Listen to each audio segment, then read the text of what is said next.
Hello दोस्तों, स्वागत है आप सभी का आज की क्लास में। हम लोग यूनिट 16 गार्बेज इन और गार्बेज आउट इस चैप्टर में पहुंच चुके हैं। तो गार्बेज का मतलब होता है कूड़ा। तो आपके घरों में आपने देखा होगा कि शाम के समय या सुबह के समय जो है झाड़ू वगैरह लगता है, तो जो भी कूड़ा इकट्ठा होता है उसको एक डस्टबिन में डाला जाता है, फिर उसको ले जा करके बाहर एक बड़ा डस्टबिन होता है उसमें ले जा करके फेंक देते हैं। ठीक है, तो वो जो कूड़ा होता है उसमें क्या क्या चीज़ें होती हैं और फिर इस कूड़े को डील कैसे किया जाता है, क्योंकि जो गार्बेज होता है उसको अगर ऐसे ही कहीं भी फेंक देंगे तो उसमें कई सारे कंपोनेंट उस कूड़े के ऐसे होते हैं जो काफ़ी हार्मफुल होते हैं और नुकसान पहुंचाते हैं। ठीक है, तो यहाँ पे हम लोग स्टार्ट करते हैं आज के डेट में unit 16 garbage in and garbage out. दोस्तों, मैं हूँ सत्यम सिंह और आप बने हुए हैं सत्यमार्ग फाउंडेशन चैनल पर। आइए कुछ बातें यहाँ पे नोट कर लेते हैं, जिसमें हम लोग ये बताएंगे कि we generate so much garbage in our day to day activities. तो जो डे टू डे एक्टिविटीज़ होती है, जैसे कि कोई सामान आप जब खरीदने जाते हैं तो उसको प्लास्टिक बैग में लेकर के आते हैं, तो सामान तो यूज़ कर लेते हैं, लेकिन उस सामान के ऊपर जो रैपर होता है और वो जो प्लास्टिक बैग होता है उसको उठा करके ऐसे ही कूड़ेदान में फेंक दिया जाता है। ठीक है, सपोज दैट कि आप मूंगफली लेकर के आते हैं, तो मूंगफली का जो शेल है यानी कि उसका जो छिलका है, उसके अंदर की मूंगफली तो खा लेते हैं लेकिन उस छिलके को फेंक देते हैं। जैसे ट्रेन में, बस में, इस तरीके से बहुत सारे लोग पहले करते थे, अब तो फिलहाल इन सब चीज़ों पे रोक लग गई है।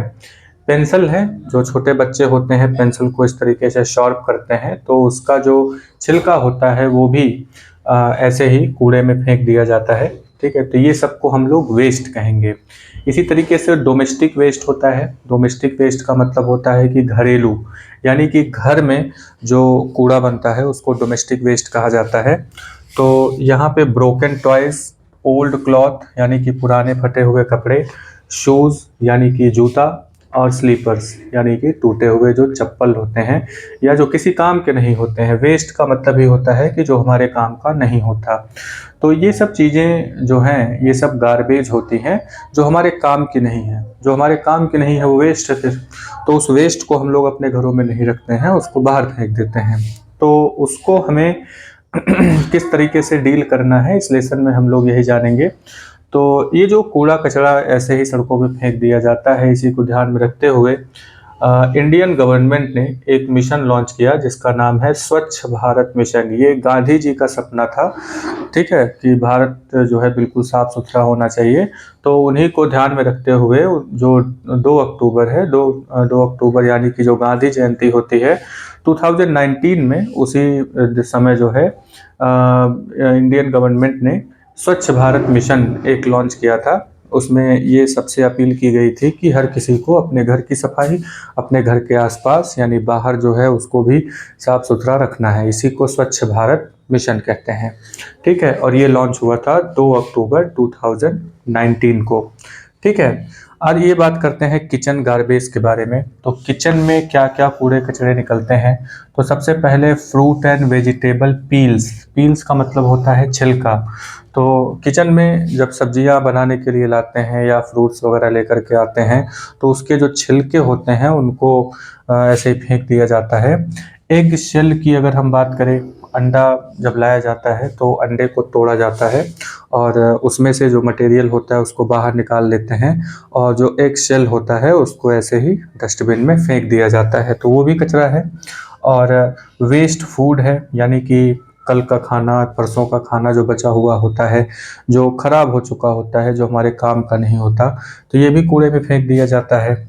चाय पत्ती है, चाय आपने बनाया यानी कि टी लीव्स, चाय बनाया गया और चाय पत्ती को ऐसे ही फेंक दिया गया। पुराने न्यूज़पेपर्स हैं, ये भी गार्बेज बनाते हैं।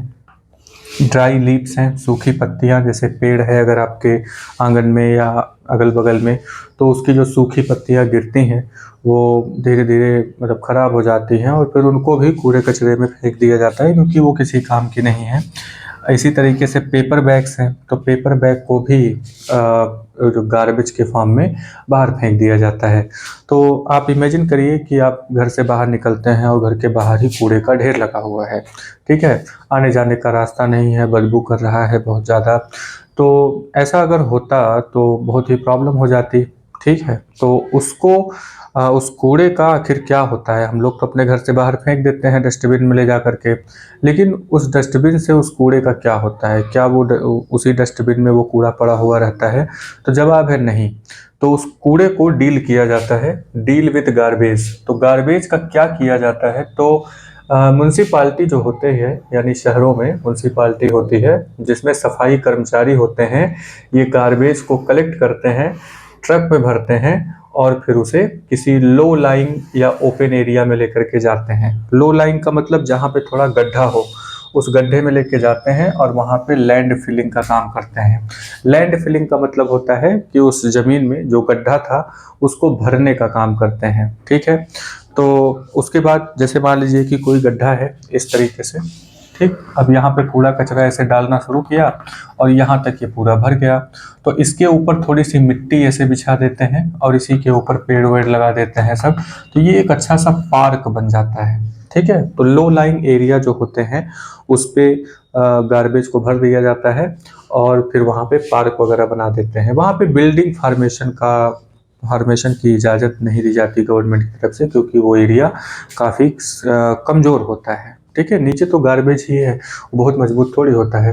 तो इसीलिए सिर्फ पार्क वगैरह बना देते हैं जिससे कि लोग जाके खाली वहाँ पे घूम सकें।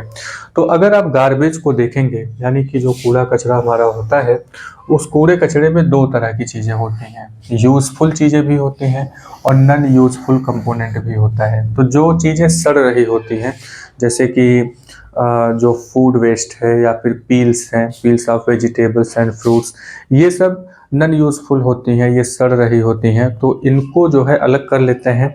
और जैसे जो मेटल की चीज़ें हैं, जैसे कि एल्यूमिनियम, कॉपर, आयरन, इन सब की जो चीज़ें होती हैं जो रिसाइकल की जा सकती हैं, इन चीज़ों को अलग कर लेते हैं, ठीक है। तो इन सब चीज़ों को अलग अलग यहाँ पे डंप किया जाता है। तो जैसे यहाँ पे जो रॉटिंग चीज़ें होती हैं, रॉटिंग का मतलब सड़ती हुई चीज़ें, तो जो चीज़ें सड़ रही होती हैं, ठीक है, तो उससे हम लोग कंपोस्ट बना लेते हैं। कंपोस्ट का मतलब होता है खाद, कंपोस्टिंग का मतलब होता है खाद बनाना, ठीक है। तो जो फार्मर होते हैं, जो किसानी करते हैं, वो लोग अपने ज़मीन में इस तरीके से कंपोस्ट डालते हैं, मैन्यूर डालते हैं। मैन्यूर का मतलब खाद होता है, देसी खाद जो होता है ना उसे मैन्यूर कहते हैं। चीज़ों को सड़ा गला के जो बनाया जाता है उसे मैन्यूर कहा जाता है, ठीक है। और जो फैक्ट्री में बनाया जाता है उसे फर्टिलाइज़र कहा जाता है। The rotting and conversion of some material into manure, तो जो रॉटिंग है और कन्वर्जन ऑफ सम मटेरियल, कुछ मटेरियल ऐसे हैं जिनको मैन्यूर में कन्वर्ट कर दिया जाता है, इसी को कंपोस्टिंग कहते हैं, ठीक है। Most of the time these garbages are burned, कभी कभी क्या करते हैं, अधिकतर समय अपने घर के सामने कूड़ा इकट्ठा करते हैं जिसमें प्लास्टिक, पेपर, ये सब चीज़ें होती हैं, तो उसको लोग जला देते हैं। सोचते हैं कि उसको जला देंगे तो उसकी राख बचेगी, वो तो थोड़ा सा ही होगा, कूड़ा तो काफ़ी ज़्यादा होता है, ठीक है। तो क्या करते हैं, उसको बर्न कर देते हैं। तो बर्न करने से क्या होता है कि जैसे पॉलीथीन वगैरह है या तो वो प्लास्टिक है, तो ये सब चीज़ें जब जलती हैं तो उससे बहुत ही हार्मफुल गैसेस निकलती हैं। उसकी स्मेलिंग बहुत ख़राब होती है, हार्मफुल गैसेस निकलती हैं जो कि हमारे हेल्थ के लिए बहुत ही हार्मफुल होती हैं। तो हमें ऐसा करने से बचना चाहिए, कूड़े को जलाना नहीं चाहिए, कूड़े को डंप कर दीजिए, डस्टबिन में डाल दीजिए, म्यूनसिपाल्टी के लोग उसको लेकर के जाएंगे, उसका क्या करना है वो अपना देखते हैं, ठीक है। तो यहाँ पे most of the time these garbages are burned, यानी कि जो गार्बेज है उसे जला दिया जाता है। तो अगर इसको जलाते हैं, ठीक है, तो क्या क्या जलाते हैं इसमें, जो फार्मर है यानी जो किसान है, उनके खेतों में जो हस्क बनता है, हस्क क्या होता है कि जैसे मान लीजिए कि गेहूं की फसल है, गेहूं के ऊपर वाला हिस्सा जिसमें सीड होता है उसे काट लेते हैं, नीचे का जो हिस्सा बचता है उसको हस्क कहा जाता है। ड्राइड लीव्स हैं या फिर पार्ट ऑफ क्रॉप प्लांट्स, तो क्रॉप प्लांट्स के जो हिस्से हैं थोड़े मोड़े, उसको ये लोग जला देते हैं। तो जलाने से बहुत ही हार्मफुल गैसेस निकलती हैं। बर्निंग ऑफ दीज, यानी कि इन चीज़ों को जब जलाते हैं, burning of these produces smoke and gases, इन चीज़ों को जब जलाया जाता है तो इसमें से स्मोक और गैस का फॉर्मेशन होता है जो बहुत ही हार्मफुल होते हैं हमारे हेल्थ के लिए। यानी कि burning of these produces smoke and gases that are harmful to our health, यानी कि हमारे हेल्थ के लिए बड़ा ही खतरनाक होता है। ठीक, तो नेक्स्ट नंबर की हेडिंग पे आते हैं, वर्मी कंपोस्टिंग। अब ये वर्मी कंपोस्टिंग क्या होती है?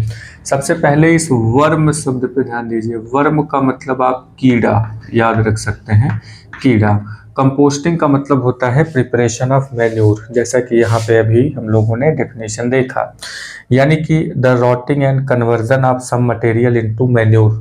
तो चीज़ों को सड़ा करके मैन्योर बनाना, इसी को कंपोस्टिंग कहा जाता है। तो वर्मी कंपोस्टिंग वर्ड का क्या मतलब हुआ? वर्मी कंपोस्टिंग का मतलब होता है कि कीड़े के थ्रू, यानी कि कुछ कीड़े होते हैं जो कंपोस्टिंग का काम करते हैं, यानी मैन्योर फॉर्मेशन का काम करते हैं। तो वो कीड़ा कौन है? वो कीड़ा है अर्थवर्म। ठीक है, उस कीड़े का नाम क्या है? अर्थवर्म।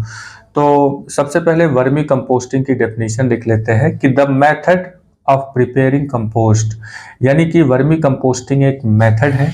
किस चीज का मेथड है? Preparing compost. कंपोस्ट यानी कि खाद, खाद प्रिपेयर करने का ये मेथड है। With the help of red warm, red warm की मदद से। तो क्या बात बताएंगे वर्मी कंपोस्टिंग में कि वर्मी कंपोस्टिंग एक कंपोस्ट प्रिपेयर करने का मेथड है और किसकी हेल्प से होता है? रेड वार्म की मदद से होता है। इसी को हम लोग वर्मी कंपोस्टिंग कहते हैं। तो क्या डेफिनेशन है इसकी? The method of preparing compost with the help of red warm is called vermi composting. The method of preparing compost with the help of red warm is called vermi composting.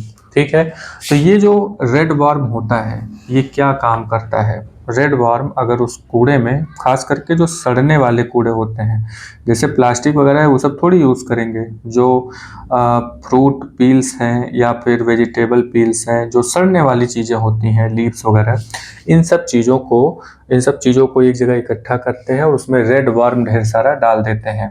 ठीक है, तो red warm के पास teeth नहीं होता, यानी कि red warm है do not have teeth. तो इनके पास क्या होता है? इनके पास एक खास तरीके का स्ट्रक्चर है जिसे गिजार्ड कहते हैं। क्या नाम है इसका? गिजार्ड। ये बड़ा ही इंपॉर्टेंट नाम है, गिजार्ड। रेड वार्म यानी कि जो केचुआ जिसको हिंदी में बोलते हैं, ठीक है, तो उसके पास दांत नहीं होता, उसके पास गिजार्ड होता है, which help them in grinding their food. और यही गिजार्ड जो होता है वो ग्राइंडिंग के लिए यूज होता है। गिजार्ड किस लिए यूज होगा? ग्राइंडिंग के लिए यूज होता है, जो फूड को ग्राइंड करते हैं। फिर ये चीज़ों को बाहर निकालते हैं ग्राइंड करने के बाद, क्योंकि ये मिट्टी ही खाते हैं या सड़ी गली चीज़ें जो होती हैं उनको ये लोग इस तरीके से खाते हैं और मिट्टी ही बाहर निकालते हैं। तो वो जो मिट्टी बाहर निकालते हैं उसमें बहुत सारी चीज़ें मिक्सअप हो जाती हैं और वो फार्मर्स के लिए बड़ी ही इम्पॉर्टेंट होती हैं, यानी कि उनके क्रॉप्स के लिए बहुत ही इम्पॉर्टेंट होती हैं। और इस तरीके से कंपोस्ट जो है तैयार होता है। तो वर्म की मदद से जो कंपोस्ट बनाते हैं उसी को वर्मी कंपोस्टिंग कहते हैं। वो वर्म कौन है? वो वर्म है टेप वर्म। क्या नाम है उसका? Tape worm. ठीक है, आइए गार्बेज के बारे में और कुछ जानकारी ले लेते हैं। यहाँ पे कुछ फिगर के थ्रू इंफॉर्मेशन देखते हैं। तो जैसा कि इस फिगर में आप यहाँ पे देख रहे होंगे कि जो यहाँ पे लो लाइंग एरिया है, जैसे यहाँ की मिट्टी निकाल करके ईंट वगैरह बना दिया गया, तो ये लो लाइंग एरिया हो गया। अब ये लो लाइंग एरिया हो गया तो यहाँ पे गार्बेज जो है इकट्ठा करेंगे और इसको पूरी तरीके से इसको लैंड फिल कर देते हैं। ठीक है, तो नेक्स्ट नंबर पे आते हैं। नेक्स्ट नंबर पे है कि यहाँ पे एक प्रैक्टिकल है कि आपके घरों में जो गार्बेज बनता है उसमें से प्लास्टिक वगैरह इस तरीके से अलग कर लीजिए और जो सड़ने गलने वाली चीज़ें हैं उनको एक तरफ कर लीजिए और फिर उसको इस तरीके से ढक दीजिए, मिट्टी में दबा के ढक दीजिए। एक हफ्ते 2 हफ्ते के बाद या 1 महीने के बाद जब आप उसको दोबारा से खुदाई करके देखेंगे तो उसमें से कुछ चीज़ें होती हैं जो सड़ जाती हैं और कुछ चीज़ें ऐसी होती हैं जो वैसी की वैसी बनी रहेंगी। जैसे कि जो प्लास्टिक वगैरह होता है वो उसी तरीके से बना रहेगा, लेकिन जो फ्रूट पील्स हैं या फिर वेजिटेबल पील्स हैं, ये सब चीज़ें रॉट हो जाती हैं, सड़ जाती हैं। तो जो चीज़ें सड़ जाती हैं उन्हीं से हम लोग कंपोस्ट बनाते हैं। ठीक है, चलिए नेक्स्ट नंबर पे आते हैं। अब आप ज़रा इस फिगर को देखिए। इस फिगर में क्या है कि बर्निंग ऑफ लीव्स, ये जो लीव्स हैं इनको जला दिया गया है। तो ज़रा इस धुएं को ध्यान से देखिए। ये जो धुआं है ना, ये बड़ा ही हार्मफुल होता है। प्लास्टिक को जला देते हैं तो उसका धुआं तो और भी ज़्यादा हार्मफुल होता है। तो हमें गार्बेज को जलाना नहीं चाहिए, उसके लिए प्रॉपर मेथड होते हैं, उसको फॉलो करना चाहिए। इस तरीके से बर्निंग जो है वो इन्वायरमेंट को, यानी जो एयर है उसे पॉल्यूट करता है और बड़ा ही नुकसान पहुंचाता है। ठीक है, चलिए नेक्स्ट नंबर पे आते हैं। तो वर्मी कंपोस्टिंग में जैसा कि हम लोगों ने देखा, वर्मी कंपोस्टिंग में इस तरीके से ये कीड़े होते हैं, रेड वॉर्म इनका नाम है। ठीक है, तो ये रेड वॉर्म इस तरीके से इस यहाँ पे जो सड़ती गलती चीज़ें हैं इस पर फेंक दिया गया है या इनको छोड़ दिया गया है इसी तरीके से। तो ये इसको, इनके अंदर जो गिजार्ड होता है उससे ये लोग ग्राइंडिंग करते हैं और फिर इसे बढ़िया मैन्योर में कन्वर्ट कर देते हैं। ठीक है, तो यहाँ देखिए इस तरीके से कूड़ा कचरा जो रेड वर्म के लिए ये फूड है, और यहाँ पे इस तरीके से वर्मी कंपोस्टिंग की गई है।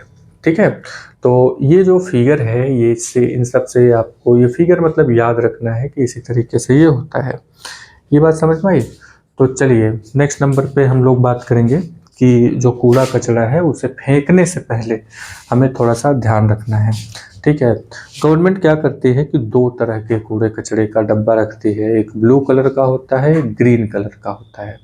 ठीक है, तो ग्रीन वाले में जो सड़ने गलने वाली चीज़ें हैं उनको रख देते हैं, ब्लू कलर में जो प्लास्टिक वगैरह होता है उनको रख देते हैं। तो इससे क्या होता है कि अलग अलग दोनों कूड़े हो जाते हैं। तो जो साफ़ सफाई करने वाले आते हैं, जो कूड़े उठाने वाले आते हैं, उनको पहले से ही पता होता है कि किसमें हार्मफुल वाली चीज़ें हैं, किसमें जो है मैन्योर बनाने वाली चीज़ें हैं। तो उनको अलग अलग गाड़ियों में लाद के ले जाते हैं और फिर उनका यूज़ करते हैं।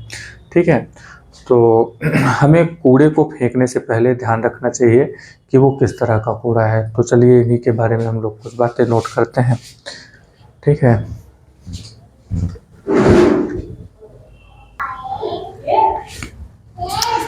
चलिए ज़रा बात करते हैं कि जो गार्बेज होता है उसको हमें बहुत सोच समझ करके फेंकना चाहिए, क्योंकि वो तो वेस्ट तो है ही, लेकिन अगर उसको हम केयरलेसली इधर उधर सब फेंक देंगे तो उससे प्रॉब्लम क्रिएट हो जाती है। क्या प्रॉब्लम क्रिएट होती है और उससे हमें किस तरीके से केयरफुल रहना चाहिए इन सब चीज़ों को डील करने से, तो चलिए यहाँ पे कुछ बातें नोट कर लेते हैं। तो पहली लाइन यहाँ पे नोट करेंगे कि we are generating mountain of garbage every day. We are generating, हम लोग उत्पन्न करते हैं माउंटेन्स ऑफ गार्बेज, यानी कि कूड़े का ढेर उत्पन्न करते हैं हम लोग, वो भी every day. We should be concerned about it, हमें इन सब चीज़ों के बारे में ध्यान रखना चाहिए। कितना सारा कूड़ा हम लोग प्रोड्यूस करते हैं इसका अंदाज़ा आप कुछ इस तरीके से लगा सकते हैं। कहीं ना कहीं आप इस तरीके से फिगर देखे होंगे, तो यहाँ पे इस तरीके से बना हुआ है। तो शहर का जो कूड़ा कचरा होता है सब ला करके यहीं पे डंप कर दिया जाता है। ठीक है, तो पहले तो यहाँ पे डंप करेंगे, उसके बाद यहाँ से उठा करके कहीं और लेकर के जाएंगे। तो ये जो कूड़ा कचरा है इसको हम लोग बस ऐसे ही केयरलेसली फेंक देते हैं इधर उधर, जिससे इसमें बहुत सारी गंदगी हो जाती है और बहुत सारे मक्खी मच्छर हो जाते हैं। इससे बीमारियां भी फैलती हैं, स्मेलिंग भी आती है। तो प्रॉब्लम तो है ही, कुएं का जो है उसका निपटारा करना, यानी उसको डील करना, ये एक बहुत बड़ी प्रॉब्लम है। ठीक है, दो ही तीन प्रॉब्लम है जो पूरे अर्थ पे बहुत बड़ी हैं। पहली कि ये गार्बेज को डील कैसे किया जाए, क्या किया जाए इतने सारे कूड़े कचरे का। तो दिल्ली में जो है कूड़े का तो माउंटेन है, पूरा पूरा पहाड़ है। आप नीचे खड़े होकर देखेंगे ना, पूरा माउंटेन बना हुआ है कूड़े का। ठीक है, तो एक तो ये सबसे बड़ी प्रॉब्लम है। पहले नंबर पे प्रॉब्लम है कि गार्बेज की डीलिंग कैसे किया जाए, ये पूरी दुनिया की सबसे बड़ी प्रॉब्लम है।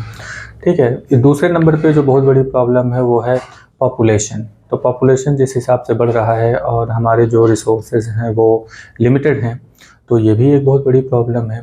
तीसरे नंबर पे है ग्लोबल वार्मिंग। ग्लोबल वार्मिंग भी एक बहुत बड़ी प्रॉब्लम है, क्योंकि इससे अर्थ का टेम्परेचर इंक्रीज़ हो रहा है और बहुत सारी इरेगुलरिटीज़ नेचर में देखने को मिल रही हैं। ठीक है, तो यहाँ पे रिसाइकलिंग ऑफ पेपर पे आते हैं। रिसाइकलिंग ऑफ पेपर करना बड़ा ही ईजी है। पहले नंबर पे तो यही है कि जो पेपर लेने वाले आते हैं समय समय पे, उनको आप जो वेस्ट पेपर है उसको फेंकने से अच्छा है कि आप अपने पास रखे रहिए और उसको उन्हें बेच दीजिए, वो आपको कुछ पैसे भी दे देंगे। तो जैसे पुराना न्यूज़पेपर है या फिर आपका जो रफ कॉपी है, उन सब चीज़ों को एक जगह इकट्ठा रखिए और उनको ले जा कर के दे दीजिए। वो आपको कुछ पैसे भी दे देंगे और उसे खरीद लेते हैं। तो वो क्या करते हैं, उन सारे पेपर का, उस पेपर को ले जाते हैं फैक्ट्री में, जहाँ पे उस पेपर की रिसाइकलिंग की जाती है। रिसाइकलिंग कैसे की जाती है ये तो आप घर पे भी कर सकते हैं। कैसे? आप सबसे पहले पेपर लीजिए, ठीक है, तो पेपर को एक इस तरीके से बर्तन में रखेंगे और इसमें पानी डाल दीजिए। तो धीरे धीरे क्या होगा कि इसका पूरा पेस्ट बन जाता है और इस पेस्ट को, अब इसमें जो कलर वगैरह होगा ना वो सब हट जाएगा। तो ये जो पेस्ट बन मिलता है आपको, इस पेस्ट को एक किसी कार्डबोर्ड पर उसको अच्छे से पूरा एकदम पतला सा फैला दीजिए। फैला देंगे तो वो पूरा फिर से पेपर आपका रिसाइकल हो गया, यानी फिर से आप उसको लिखने के लिए यूज़ कर सकते हैं। हाँ, उतना फाइन, उतना अच्छा नहीं बनेगा जितना कि फैक्ट्री वगैरह में बनता है, लेकिन फिर भी एक अंदाज़ा आप लगा सकते हैं कि इसकी रिसाइकलिंग कैसे की जा सकती है। अब बात करते हैं जो सबसे बड़ी प्रॉब्लम है इस अर्थ की, वो है प्लास्टिक। तो प्लास्टिक ये बोन है या कर्स है, यानी कि ये एक आशीर्वाद है, एक बोन है या फिर एक श्राप है। तो ये श्राप ज़्यादा है, आशीर्वाद तो कम ही है। ठीक है, तो क्या प्लास्टिक नहीं था तो लोग अपना काम नहीं करते थे? करते ही थे। लेकिन यहाँ पे जो प्लास्टिक जब से आया है तो ये कुछ चीज़ों के लिए तो इजी तो हो ही गया है, जैसे कि कोई कैरी करना हो कोई चीज़, ठीक है, और कुछ चीज़ें ऐसी होती हैं जिनको ले जाने में थोड़ा आसानी हो जाता है। तो कुछ तरह के प्लास्टिक ऐसे भी होते हैं जिनको रिसाइकल किया जा सकता है। तो इस तरह के प्लास्टिक तो ठीक हैं, जिनको रिसाइकल किया जा सकता है वो प्लास्टिक तो ठीक है, लेकिन जिनको रिसाइकल नहीं किया जा सकता उनको डील करना बड़ा ही मुश्किल है। तो सबसे पहले बात करते हैं बून की, कि ये प्लास्टिक जो है बून किस तरीके से है। तो किसी भी सामान को ले जाने के लिए ईजी टू कैरी प्लास्टिक के बैग में आसानी से ले जा सकते हैं, आइटम्स को स्टोर कर सकते हैं। प्लास्टिक बैग जो होते हैं वो ड्यूरेबल होते हैं, यानी कि मजबूत होते हैं, ठीक है। लेकिन इसी के साथ साथ अगर हम प्लास्टिक को जलाते हैं तो इससे बहुत सारी हार्मफुल गैसेस बनती हैं जो हमारे हेल्थ के लिए ठीक नहीं है, और एनिमल जो होते हैं ना, इन्हीं प्लास्टिक को खा करके मर जाते हैं। तो ये तो एक तरीके से श्राप ही हुआ हम लोगों के लिए, ठीक है। तो प्लास्टिक को अगर आप इसी तरीके से सड़कों में फेंक देते हैं, नालियों में फेंक देते हैं, तो वो क्या होता है कि जो ड्रेन्स हैं, यानी कि जो नालियाँ हैं, उनमें जा कर के ये जम जाता है, मतलब कि उसको जाम कर देता है, चोक कर देता है, ठीक है। तो plastic choke the drain and water में स्पिल ओवर रोड्स। तो आपने देखा होगा बारिश के समय में जो पानी है वो सड़कों पे फैल जाता है। तो क्यों फैल जाता है भाई? क्योंकि जो ड्रेन्स हैं वहाँ पे प्लास्टिक जा करके जमा हो गया है। तो प्लास्टिक ने उस रास्ते को चोक कर दिया, यानी रोक दिया, और वहाँ पे जब पानी आगे नहीं बढ़ पाएगा तो वो फिर सड़कों पर फैल जाएगा। ये अक्सर देखने को मिलता है जब बारिश होती है। There is a lot of harm that too much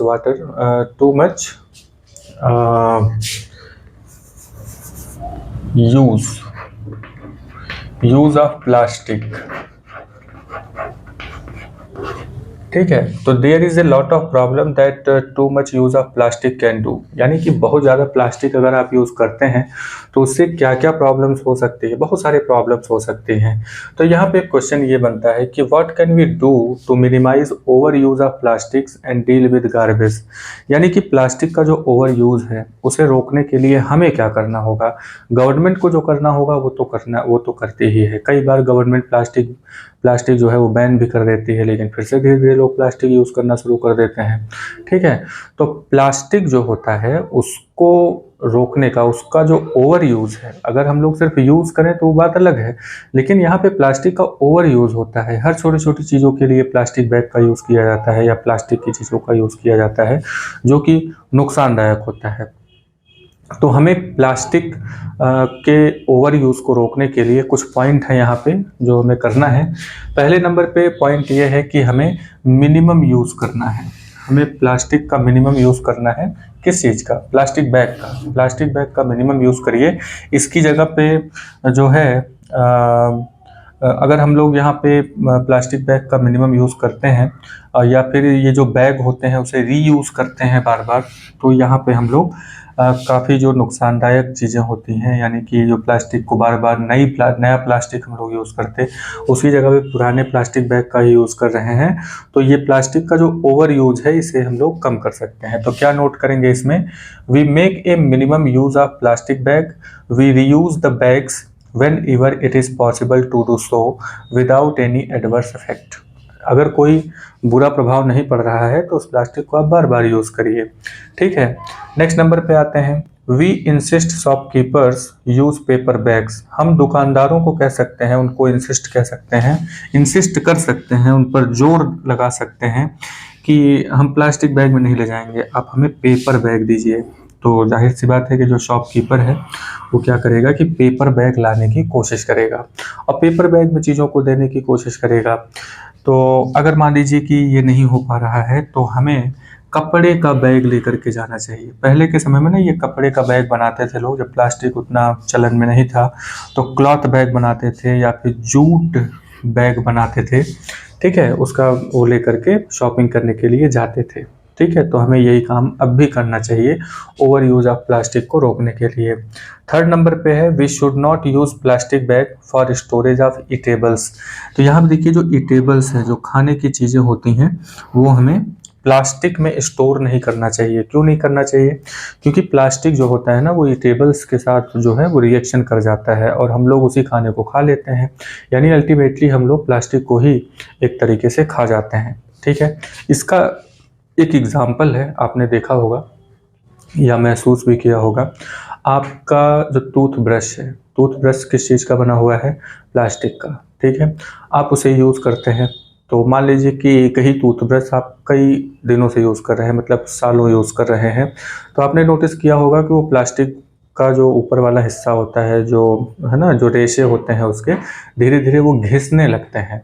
घिसते घिसते वो काफ़ी छोटे हो जाते हैं, यानी कि ख़राब हो जाते हैं, छोटे हो जाते हैं घिसते घिसते। तो आप ज़रा इमेजिन करिए कि वो प्लास्टिक कहाँ गया, तो वो प्लास्टिक हम लोगों के मुंह से ही होते हुए हम लोगों की बॉडी में चला गया, यानी कि उतना प्लास्टिक हम लोग इतने दिनों में खा ले जाते हैं।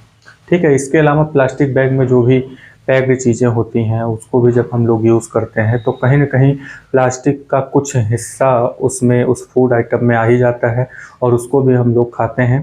तो ये सब चीज़ें बाद में चल करके बहुत सारी बीमारियां प्रोड्यूस करती हैं। फिर अचानक से ये होता है कि हमें ये बीमारी हो गई, वो बीमारी हो गई।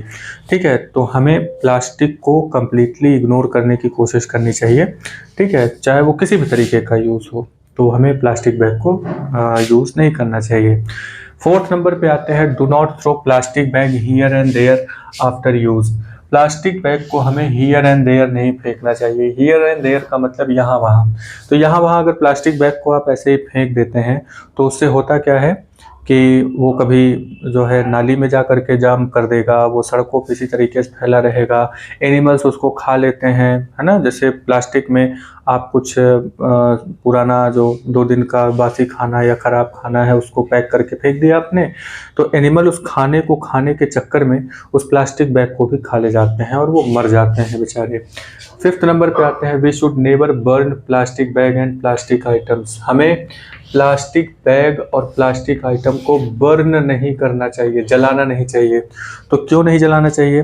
प्लास्टिक बैग को अगर आप जलाते हैं तो उससे बहुत सारे गैसेस बनते हैं और वो गैस बड़े ही हार्मफुल होते हैं, वो कैंसरस भी हो सकते हैं, बहुत नुकसानदायक होते हैं। तो हमें प्लास्टिक आइटम्स और प्लास्टिक बैग को बर्न नहीं करना चाहिए।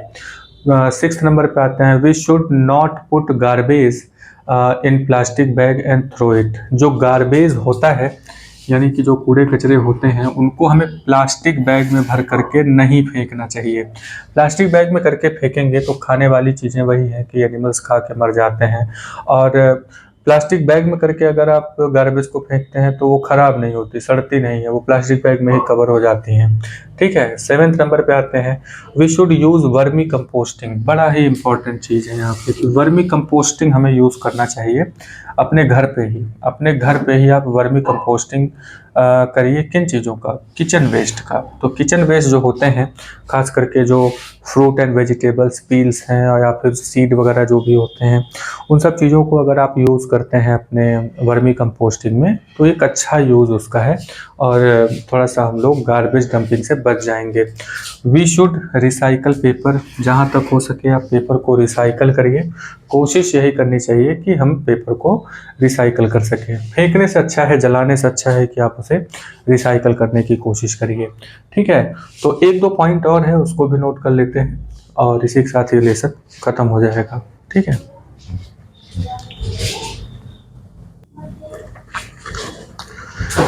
आइए बापू कुछ बातें और देख लेते हैं इसमें।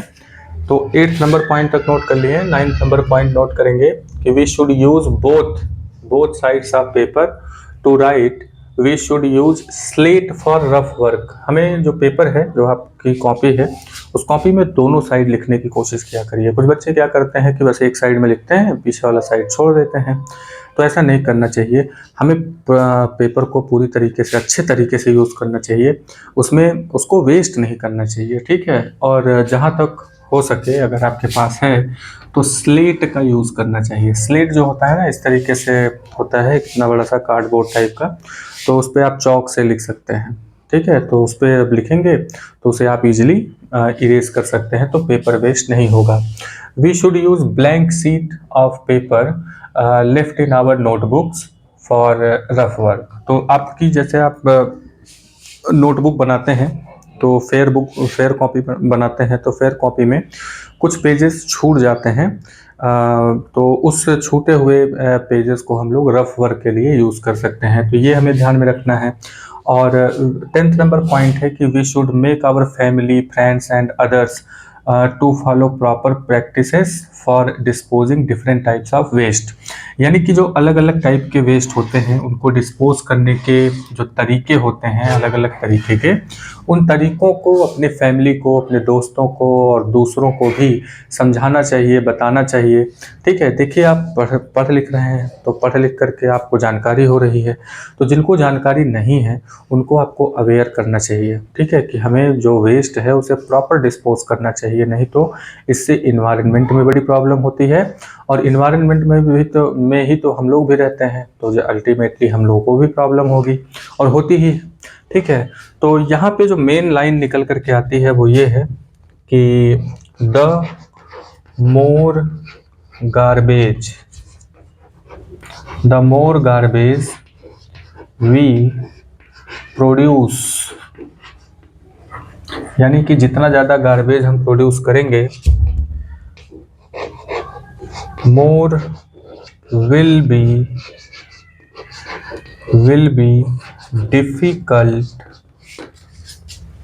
Difficult to get rid of it. ठीक है। यानी कि जितना ज़्यादा गार्बेज हम प्रोड्यूस करेंगे उतना ही ज़्यादा डिफ़िकल्ट होगा, उतना ही ज़्यादा परेशानी होगा इनसे छुटकारा पाने के लिए।